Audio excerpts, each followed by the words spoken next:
Train उन्ना बच्चा बच के कुछ नहीं बोला थोड़ा कोई नहीं इसका काम करने का टाइम అయితే करेंगे నాకు ప్లాట్ అడిగినవా ప్లాట్ అడిగినవా నేను నీకు ప్లాట్ ఇచ్చినా 100 గజాలు చెప్పు నువ్వు నిజాలు చెప్పాలి నేను 100 గజాలు ప్లాట్ ఇచ్చిన ఈ భార్య పేరు మీద చేసుకున్నా నా దగ్గర డాగేసి 100 గజాలు ప్లాట్ రిజిస్ట్రేషన్ చేపించి ఇచ్చిన అపార్ట్మెంట్ కట్టుకుండు నాకు 1.5 అపార్ట్మెంట్ ఇంటికి వస్తే ఆ డెవలప్మెంట్ 100 గజాలకు మళ్ళీ సగం ఫ్లాట్ ఎక్కువ నా దగ్గర నుంచి 4 లక్షలు ఇచ్చి అది సగం ఫ్లాట్ కూడా 15 లక్షలు తీసుకున్నాను అది సగం అబద్దాలు మాట్లాడకు నువ్వు ఒట్టి తిని చెప్తా 4 లక్షలు సగం ఫ్లాట్ వస్తుందా 15 లక్షలది ప్లాట్ నాకు అది 40 లక్షల ప్లాట్ పోతుంటే నువ్వు 4 లక్షలు ఇచ్చినావా లేదా 20 లక్షలు జాగలా 4 లక్షలు ఇచ్చినవా 20 లక్షలు ఇచ్చినవా వీడు ఏం చేసినట్టు చెప్తా ఇనుంది అదొకటి మొన్న ఏమన్నాడు తెలుసా ఇదేంటంటే వచ్చి పిలిచి ఊరికి వచ్చి ఊరలో అన్ని కులగొట్టినావు మన కంప్లైంట్ ఇచ్చి నువ్వే నువ్వు ఫోన్ చేసి నాకు ఫోన్ చేసి జర దూరం జరుగు నాకు ఫోన్ చేసి నీ ఊర్లో ఒక్క ఇల్లు ఉండొద్దు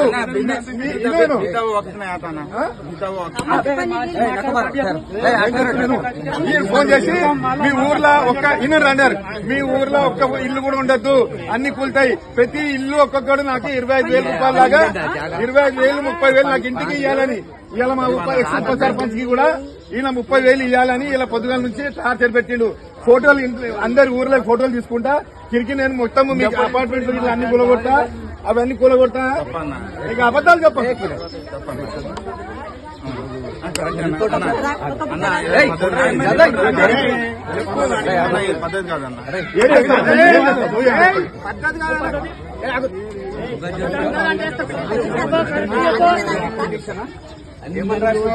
నేను కేసులున్నా ఆయన కేసులో మొన్న కేసు బుక్ అయింది ఎంఆర్ఓ బుక్ చేసింది ఆయనకు శిక్ష పడుతుంది ఓట్ ఆర్డర్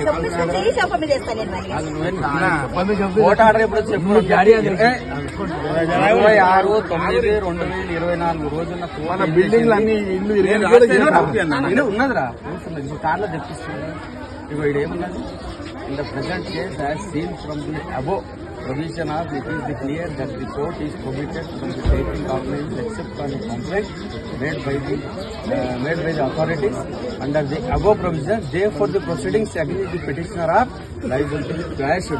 కొట్టేసిరా ఇది ఒక్క నిజం నేను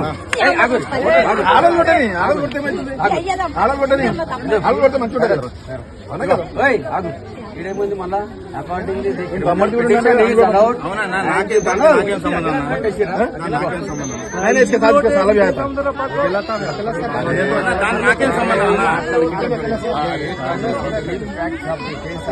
number 2 effect of concern lodged a complaint before the police stating yes Gauri Vatsala Tahsildar Raminpur Mandal sent a letter కొట్టేసిరా అవునా దాని నాకేం సంబంధం లేదు అన్న కంప్లైంట్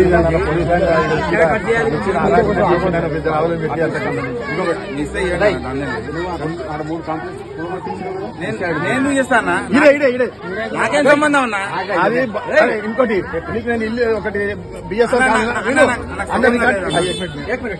ఇంత పెద్ద బొంద పెడతాను ఏ రోజు వచ్చింది 20. అవును ఓకే అన్నా నేను ఏమైనా రాసినా నన్ను ఎందుకు అంటున్నావు అన్న నువ్వు ఎందుకు వచ్చినావు అన్న ఇడ ఒక నెంబర్లో అలర్ట్ చేస్తున్నాను నీకేమైతుందిరా నీ అయ్యా నీ అమ్మదా కొట్టుర్రి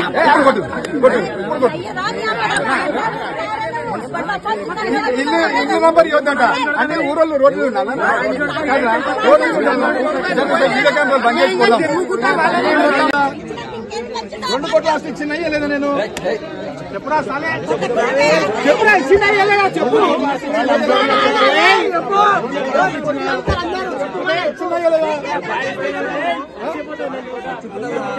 ఇచ్చినాయా లేదా చెప్పు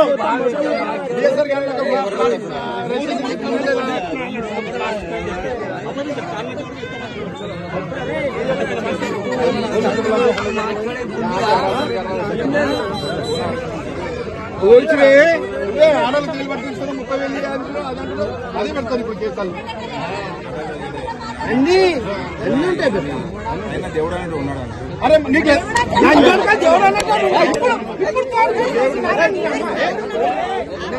దేవుడు అంటే మాకు మా దగ్గర హరాస్మెంట్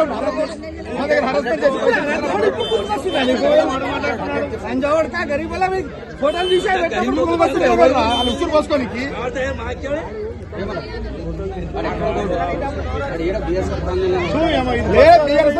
నమస్కారం అండి, నా పేరు సంతోష్ నాయక్. నేను పటాన్చెరు జర్నలిస్ట్ను. గత 15 సంవత్సరాలుగా పనిచేస్తున్నాను. ప్రస్తుతం జనం సాక్షి పేపర్లో పనిచేస్తున్నాను. ఇక్కడ అమీన్పూర్ మండలంలో ఐలాపూర్ గ్రామము ప్రభుత్వ స్థలాల్లో కానీ ఇల్లులు కట్టుకుంటున్నారు. వాళ్ళు ఇల్లు నిర్మాణ దశలో ఉన్నా కానీ వాటికి ఇంటి నెంబర్లు మంజూరు చేశారని నాకు తెలియడంతో 200 పైగా గత 10-15 రోజుల కింద 200 పైగా ఇంటి నెంబర్లు మంజూరు చేశారని నాకు తెలిసి రావడంతో నేను వెళ్ళి ఒక నిర్మాణ దశలో ఉన్న ఒక బిల్డింగ్ ఒక షెడ్ది ఒక ఫోటో తీసుకొని నేను గ్రామ కార్యదర్శి అయిన సచిన్కి వివరణ అడగడం జరిగింది.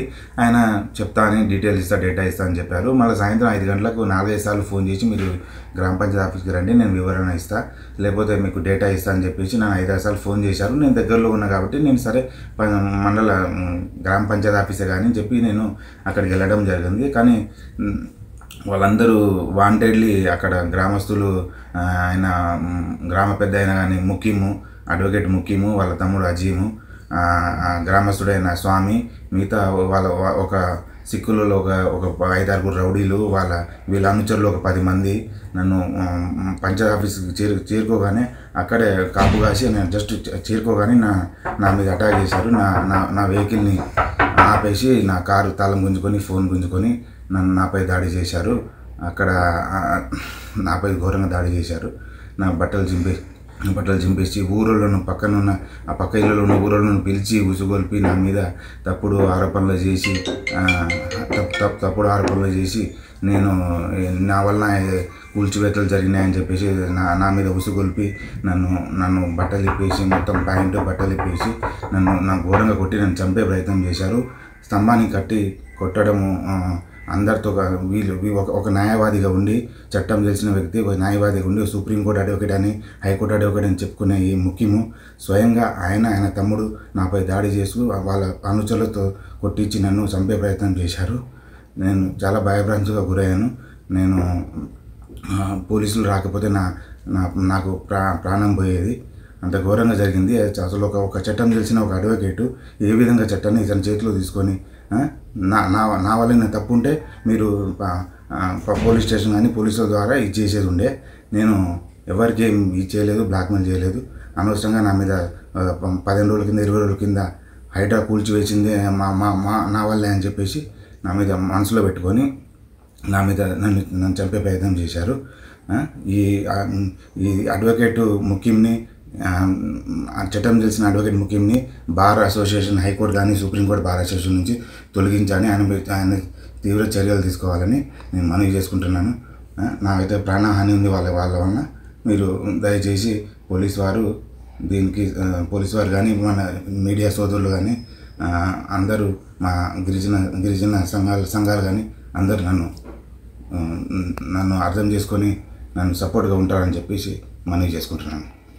నాపై జరిగిన దాడి ప్రజలందరూ ఖండించాలి. ఎందుకంటే వాంటెడ్లీ కావాలని ఐలాపూర్ అనేది అక్కడ మన భారత రాజ్యాంగం పనిచేయని విధంగా జరుగుతుంది. ఐలాపూర్లో జరిగే అన్ని విషయాలు అక్కడ ఏంటంటే ఎట్లా అంటే వీళ్ళకు నా మీద దాడి చేయడానికి ముఖ్యంగా దాడి చేసి వీడియో చిత్రీకరించడానికి కారణము ఇక్కడ స్థానికంగా ఉన్న లోకల్ విలేకరులకు కానీ స్థానికంగా మండల రెవెన్యూ అధికారులకు కానీ మున్సిపల్ అధికారులకు కానీ లేకపోతే హైడ్రాక్ కానీ ఐలాపూర్ జోలికి వస్తే ఇంత ఘోరంగా ఉంటుందని చెప్పేసి వాంటెడ్లీ కావాలని నాపై దాడి చేసి నన్ను హింసించి నన్ను చంపే ప్రయత్నం చేసి వీడియోలు చిత్రీకరించారంటే మీరు అర్థం చేసుకోండి ఐలాపూర్లో ఏం జరుగుతుందో. ఈ ముఖ్యము అజీమ్ అన్నదమ్ముల ఆగడాలు ఎంత ఘోరంగా ఉన్నాయో అందరూ అర్థం చేసుకోవాలని నేను కోరుకుంటున్నాను. ఇంకోటి నా ఫండమెంటల్ రైట్ని అసలు ఎంత డిఫేమ్ చేసి నన్ను ఇప్పుడు నన్ను ఊరు మధ్యలో నన్ను నాపై దాడి చేసి నన్ను బట్టలు లేకుండా చేసి నాపై దాడి చేయడం, నన్ను చంపే ప్రయత్నం చేయడం, నా ఫండమెంటల్ హక్కులను కాలరాశిరు వీళ్ళకంతా అసలు వీళ్ళకి వ్యవస్థ అంటే పోలీస్ వ్యవస్థ కానీ వీళ్ళకు కాన్స్టిట్యూషన్ అనేది అసలు వీళ్ళకు అసలు ఈడ ఐలాపూర్లో అసలు లేదా, అసలు పాటించరా అనే విధంగా వీళ్ళ దౌర్జన్యాలు ఉన్నాయి. గతంలో కూడా ఐలాపూర్లో జంట హత్యలు జరిగినాయి.